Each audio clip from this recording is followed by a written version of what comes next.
Quand les vagues du Mfeken commencent à se calmer, quand la poussière des migrations retombe et que les cris de guerre se font plus rares, beaucoup croient que Shaka se définit seulement par ses batailles. Qu'il est un conquérant, un maître de guerre, un homme qui s'impose par la vitesse et la puissance. Mais ceux qui le connaissent vraiment savent autre chose.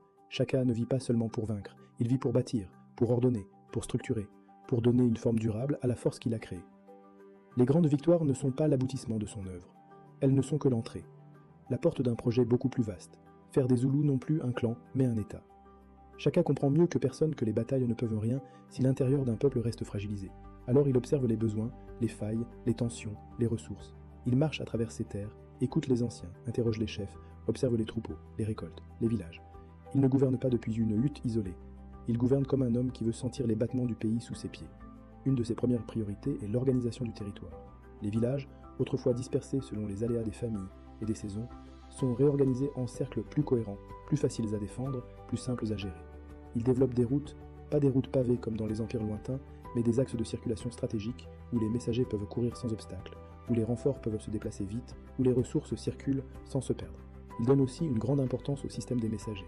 Pour lui, une décision ne vaut que si elle arrive à temps.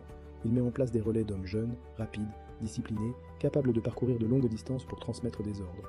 Il sait qu'un royaume ne tient pas seulement sur la lance, mais sur la parole.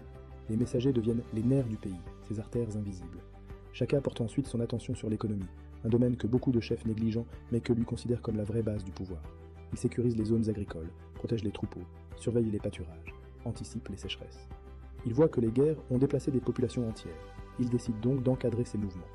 Les nouveaux arrivants ne sont pas abandonnés à eux-mêmes. Ils sont intégrés, orientés, installés là où le royaume en a besoin.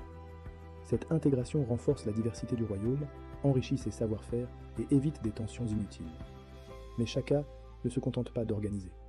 Il surveille aussi. La loyauté est pour lui une matière fragile qui doit être nourrie par la justice autant que par la fermeté. Il nomme des chefs locaux non selon la naissance, mais selon la compétence et la fidélité. Certains sont des hommes qu'il a vu combattre, d'autres sont des sages qu'il a entendu parler. Il ne cherche pas des courtisans, il cherche des piliers, des hommes qui ne tremblent pas sous le poids de la responsabilité. Dans cette période, Shaka développe aussi une forme instinctive de diplomatie. Les premiers Européens qui remontent depuis le Cap ou la baie de Port-Natal ne le surprennent pas. Il les observe avec un sang-froid qui déstabilise. Il regarde leurs vêtements, leurs outils, leurs fusils, leurs gestes. Il ne se précipite pas vers eux. Il ne s'agenouille pas. Il ne les agresse pas non plus. Il évalue. Il prend la mesure de leur influence potentielle. Il accepte certains échanges, mais reste prudent.